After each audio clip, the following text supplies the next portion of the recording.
We shall see the application of electrochemical principles now. So in the previous concept which we have studied, we had studied the electrochemical principles of metallurgy, right, where we consider the electrode potential. One application of it is extraction of aluminium. See, when they ask you extraction of bauxite or alumina, it is by leaching, that is concentration. If they ask, you have to write that one, alumina treated with sodium hydroxide, that thing. Here it is extraction of aluminium using electrochemical principle, and I'll tell you what the name of the process is also. Now, what is the application? It is extraction of aluminium. Again, it's important. They keep asking this question either for 2 or 3 marks. So I have drawn a rough diagram here. So in this diagram, as you can see, first we take extraction of aluminium. We take ore of aluminium, that is Al2O3. Alumina is taken. Okay. Now it is mixed with a substance. It is mixed with sodium aluminium fluoride. It's mixed with sodium aluminium fluoride. The other name for this is cryolite. It is mixed with cryolite. So we say alumina is mixed with cryolite. Now why should we mix alumina with cryolite? Before explaining the diagram, let me explain this one, why we are mixing. Because it decreases the melting point. What is the role of cryolite? It decreases the melting point of alumina, melting point of the ore, and increases conductivity. So our basic idea when we speak about electrolysis, we know that conduction should be good, isn't it? Good conductivity the ore must show if it has to show good result, or we have to get good result. So we use this particular substance cryolite, that is sodium aluminium fluoride. Otherwise, instead of this, one more can be used, calcium fluoride also can be used. Either this or calcium fluoride will be used. Why it is used? Again, the role of it is important. It decreases the melting point. Which one? Cryolite decreases the melting point of the ore and increases its conductivity. Now let me explain you the setup here. So here what will be done in this particular apparatus, you see a large tank like structure. In this large tank, you see that this particular one is a steel vessel. A steel vessel is taken which has a carbon lining. This is the carbon lining you see. The blue color which I have given or I have shaded with, that shows, or that means it has carbon lining. A steel vessel, a large steel tank having carbon lining within is taken, and it has an outlet. Outlet is to collect aluminium at the end of the process. And here we have graphite rods taken. These are graphite rods. Graphite is nothing but again carbon, form of carbon. Graphite rods are taken. Now here which is taken as cathode and which is taken as anode? This graphite rods are taken as anode, and this carbon lined steel vessel is taken as cathode. So no confusion in it. This is graphite anode and this is carbon lined steel vessel act as cathode here, which is acting as cathode. Clear? And there is an outlet for aluminium here as well. Now at first what will be done? The mixture of alumina and cryolite is taken. It is taken inside the steel tank as electrolyte. We have electrodes here, graphite electrode, and the cathode is nothing but this carbon lined steel vessel. Now they are externally connected. Now when the electricity is passed, what happens? Different chemical reactions takes place here. Electrolysis takes place. During electrolysis at cathode, where carbon lining you can see, isn't it? They again undergo reaction and aluminium starts depositing on this particular cathode. Okay, aluminium starts depositing on this cathode. And what about this anode? Here at anode what happens? Oxygen will be liberated. At anode, oxygen will be liberated. At anode, oxygen is liberated, which reacts with carbon to form carbon monoxide or carbon dioxide also. So let me write the reaction. So in this particular part, what you need to remember, the diagram is important, and this overall process is called as Hall-Herold's process. What is it called? It is called, I'll write it here, Hall-Herold's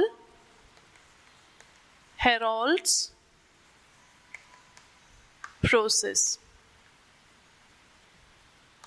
It's called Hall-Herold's process of extraction of aluminium also, which uses electrochemical principle. Now let us see the chemical reactions taking place at cathode and anode, which is very important. So hope you have noted the point of role of cryolite here and what mixture is taken. They act as electrolytes here. Now let us see here overall reaction.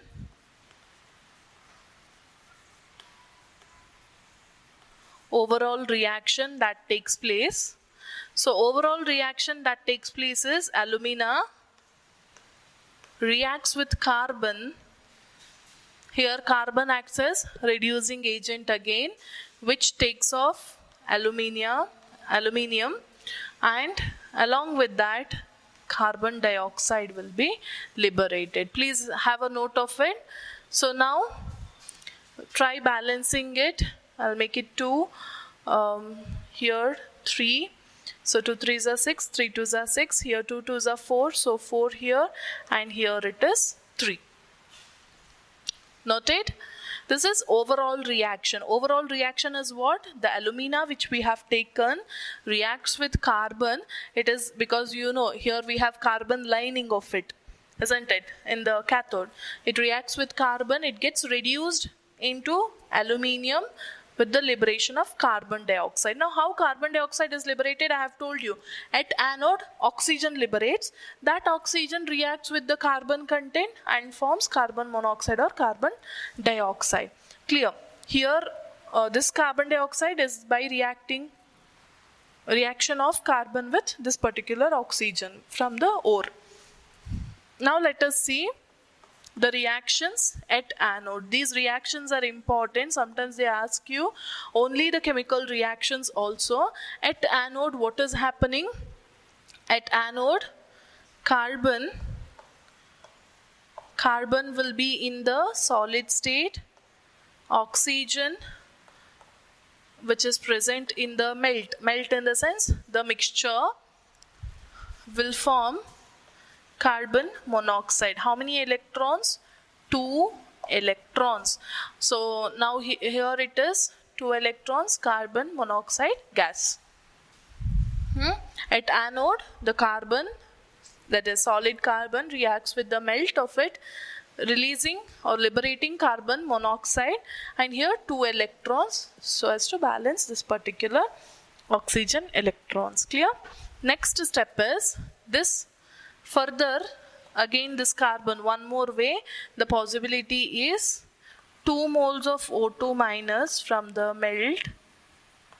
If it is present, then it can liberate carbon dioxide with the liberation of 4 electrons, with the loss of 4 electrons, because I have told you here the oxygen that is liberated at the anode can again further react with the carbon, forming carbon monoxide and carbon dioxide. This is the reaction that takes place at anode.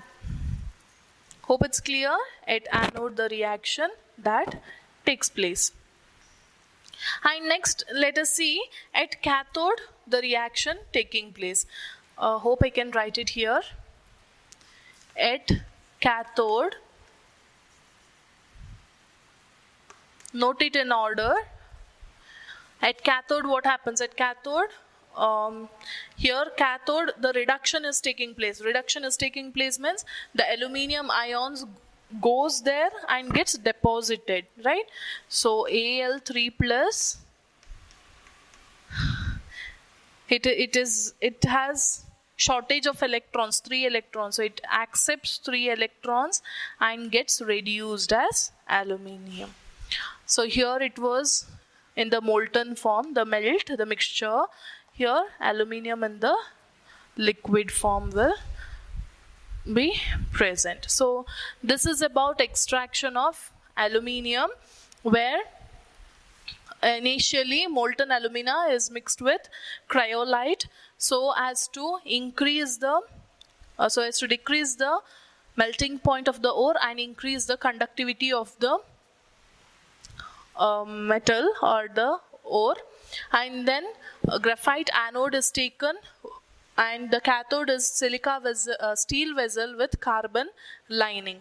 And here what happens, one is taken as anode and the other one is taken as cathode. The overall process is called as Hall-Héroult process.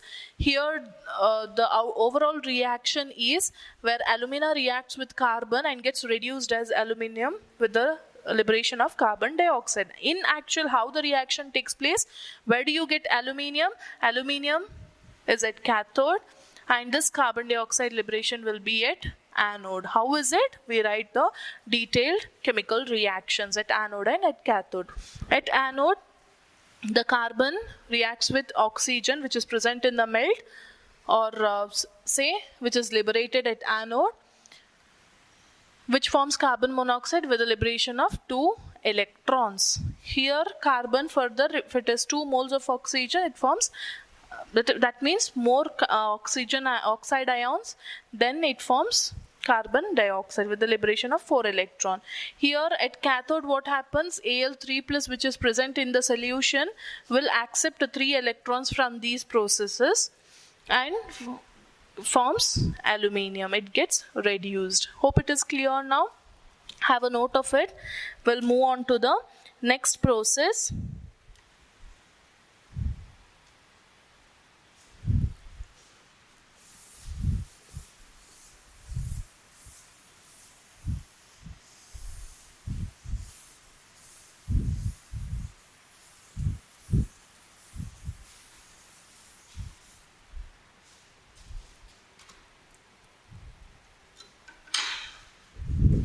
Next process is extraction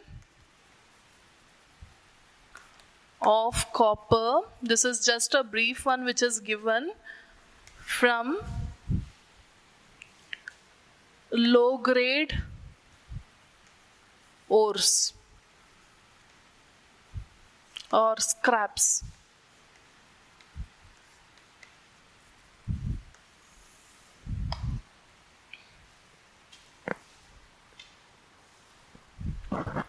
Here from low grade ores means low quality ores, or scraps means which contains a large amount of impurities or the pieces of the ores when you have.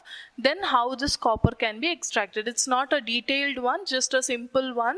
It is said that this copper ores or scraps, whichever is present, first it will be subjected to leaching. First, leaching is carried out. Leaching is carried out using acid or bacteria. Using any acid or bacteria, first leaching process will be carried out for this copper ores or scraps, that is the left out low grade ores. And then after the process of leaching, then it is treated with iron scraps or hydrogen. It is treated with hydrogen or iron scraps. So you can see the reaction taking place will be the solution of that particular ore is taken. That means after leaching, it is treated with hydrogen. So what do we want? We want to reduce it. It undergoes a reduction, and with the formation of an acidic solution. This is the reaction which you need to know. Just a brief one, take a note of it.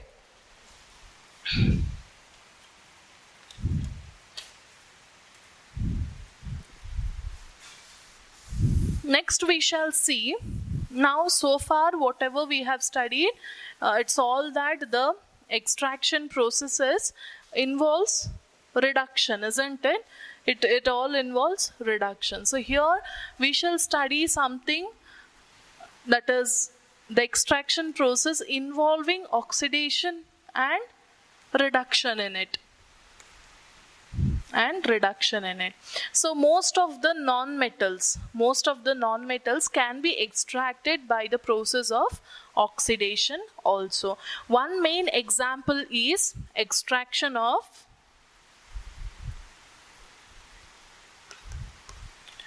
chlorine from brine solution. It's not BRAIN, it is BRINE, brine solution. So you know what is brine solution? Brine solution is nothing but concentrated sodium chloride solution, salt solution. Concentrated solution of sodium chloride is called as brine solution. So what will be done? From brine solution, from NaCl, we are going to get Cl2 again using electrolysis process, which involves the principle of oxidation. It involves principle of oxidation. So let us see, the reaction is like, instead of this we can also write NaCl. Okay, generally they have given you as Cl minus, which means in NaCl, Na is plus, Cl is minus. So they have generally considered this equation as per the NCERT book. It is treated with, that is the solution of it is prepared, and it is subjected to electrolysis. It is subjected to electrolysis where from water OH minus along with the liberation of hydrogen and chlorine gas takes place. So balancing is here 2, 2 and 2. Here what happens, you know, sodium chloride is taken. If you want to write the reaction, you can write this way also, where it will be NaCl plus 2H2O. Here instead of, here you have Na, so here comes NaOH, hydrogen gas and chlorine gas. This can be the reaction. Remember this, sodium chloride solution is prepared and it is subjected to electrolysis, and it follows the principle of oxidation as well, where a solution of it is prepared. That means if you have taken sodium chloride, sodium hydroxide solution will be formed, and at different electrodes hydrogen and chlorine will be liberated, which can be collected. This is one method of extraction of non-metal chlorine by the principle of oxidation. So here usually it is said that the electrode potential will be around minus 2.2 volt. It is said that electrode potential is minus 2.2 volt, and delta G naught value for this process will be plus 422 kilojoule. Plus 422 kilojoule here. Naturally, external EMF required, must be greater than 2.2 volt. It must be greater than 2.2 volt. And so that means why it requires high potential,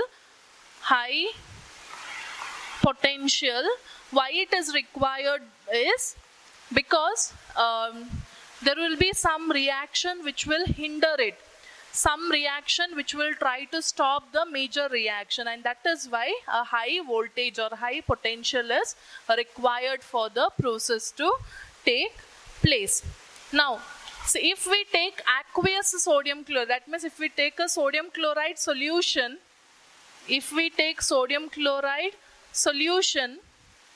Then here the product we get is sodium hydroxide. If we take molten NaCl means directly sodium chloride being melted, then here instead of NaOH we get sodium as the byproduct. This is about extraction of chlorine from brine solution. Just have a note of it.